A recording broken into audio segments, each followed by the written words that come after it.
Assalamu alaykum. Mush adamning uchurini nurg'un qarindoshlar o'zi degandek anglab kelyapti. Lekin bu shu Xitoy analizchilarining inglizchadagi mush siyosatchilarning analizchilarining tarjima qilib yo'llab jon beqib kelyapti. Mushu videosida debdikin Uyg'urlar texi Yahudilar ko'rgan kunni ko'midi. Afrikada ba'zi davlatlar ko'rgan millatlar ko'rgan kunni ko'midi. Biz hozirgi o'zimizning kunning qadrini bilishimiz kerak debdi qarindoshlar. Bu nima deydi? Bu shu qaysi kunimizning qadrini bilamiz qarindoshlar. Bizga qaysi kun keldi? Albatta bu o'zining kunning qadrini bilish kerak.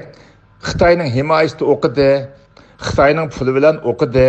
Xitoyning himoyasi chet elga chiqdi.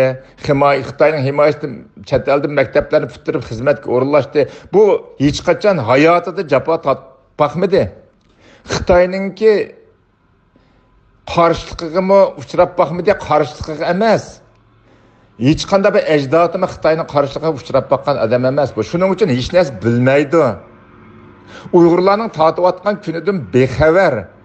Hech qachon xabardor bo'lgan odam emas bu. Agar bo'lgan bo'lsa unda so'zlamaydi. Bizning beshimizga kelayotgan kun ozma. Burungi masalan Manju tajovuzchilari besib kirgan vatanimizdagi davrni emas, Xitoy kommunistlari hokimiyat beshiga chiqqandan tortib hozirgi kelgicha surishtirsak, agar tariximizga qarab boqadigan bo'lsak, nurg'un siyosiy terrorlik harakatlar bilan Uyg'urlarning boylarini, mushunda oldiga chiqqan ziyolilarni va qahramonlarni, nurg'un jamoat arboblarini yezi qishloqdan tortib ta bizningki vatanimizning markazi Urumchiga vaqchi bo'lgan mushu o'tiradagi barliq odamlarimizni yo'qotib keldi qarindoshlar. Qirib tashladi.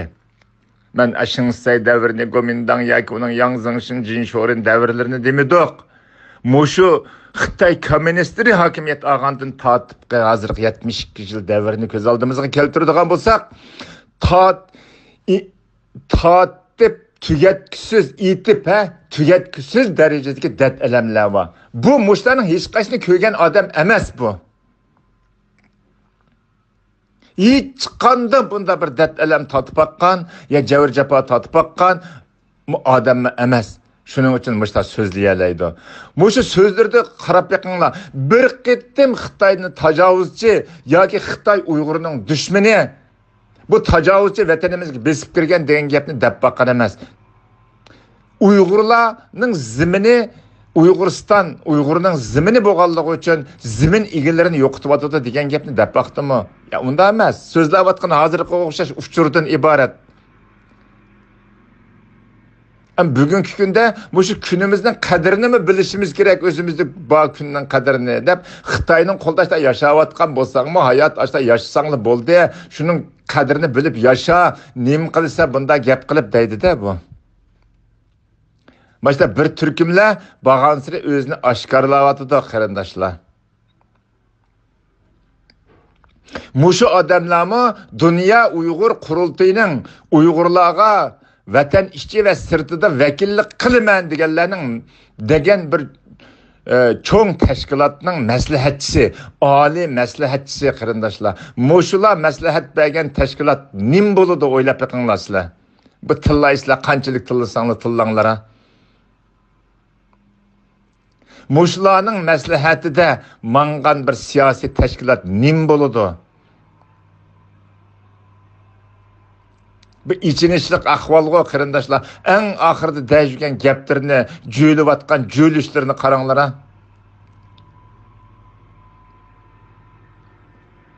Bu ishlayotgan bo'lsa o'zining manfaati uchun ishlayotdi. Uyg'urga buningdan bir manfaat tekkini yo'q. O'qigan bo'lsa o'zi uchun o'qidi. Bu bir siyasi erbab, bir inqilobchi mi emas, vatanga bir qiqin so'qindi olganmi emas, yuqorida deb o'tib ketdim, takrorlanib qoldi. Xitoyning qarshiligiga uchrab baqqan, Xitoy qarshi chiqqanmi odam emas. Men shunda bo'lgan mush kunimning qadrini bilib yashayman desa gap yo'q buningga. Uyg'urlarga vakolatan so'zlimisin bu. Uyg'urlarning taqdiri ustida uchirib beraman, paloni qilaman, 20 million Uyg'ur deb palonchi 9 millionni solib oldi dedim demisin bu. Nim qildi bema'ni gap qilibmish o. Mushtaq gap qilmagandim. Bu da ma gapini anglab haqiqatan gap qilishga to'g'ri keldi qarindoshlar.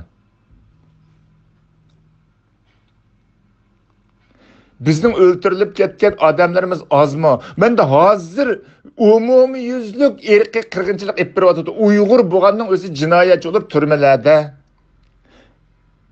jazo lagerlarida va hozirgi jazo kamplarida, Xitoyning qo'yib olgan qayta tarbiyalash markazlarida. Endi hozir turmalarga unutib qoldik, muddatsiz kesilib ketgan, o'limga hukm qilib o'limini yetayotgan va maxfiy o'ltirilayotganlar unutildi.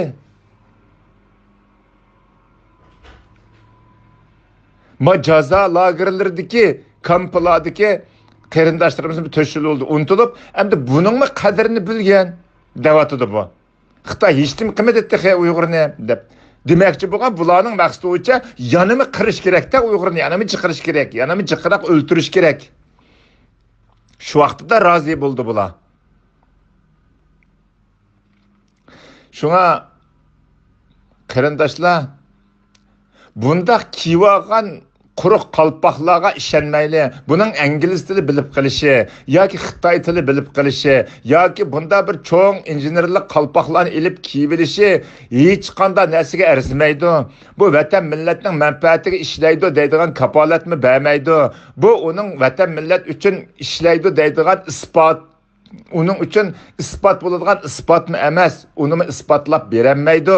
Bu faqat o'zining manfaati uchun xizmat qildi va o'zining manfaati uchun ishlayapti. Turmush yaxshi, baljoqisini yaxshi o'qitdi. Baljoqisining bir haqiqatdan bir cho'nglarining bir Uyg'urlar haqida gap qilganini va chiqqanini medialarda ko'mida bir narsa deganini.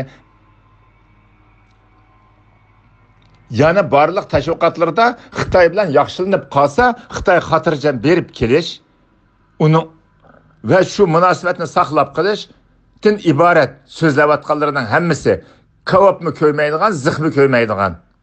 Xitoyga yomon bo'lmaydigan, Uyg'urlarning nazaridan tushib ketmaydigan. O'zining e'tiborini saqlab qilish uchun ham bo'layotgan alomatlar bu qarindoshlar. Buni bilish kerak. Mo'shning qo'shilishdan bir nechisi va so'zlayotgan oldiga chiqib olib. Biz Uyg'urlar bilimga tashna, bilimliklarni e'tiborlaydigan, bilimliklarni hurmatlaydigan bir millat bo'lganligimiz uchun bularning mushu o'qidi, monchilik injener, qalpig'i va bularningki unvonlari va doktorlik deganligimiz uchun gap so'zlarga e'tibor beryapmiz. Yuqorqi deganimdek, bular millat uchun 10 sinitlik foydali odamlar emas. Har qanday tashviqotga qarab yiqinglar yog'an bo'lsa.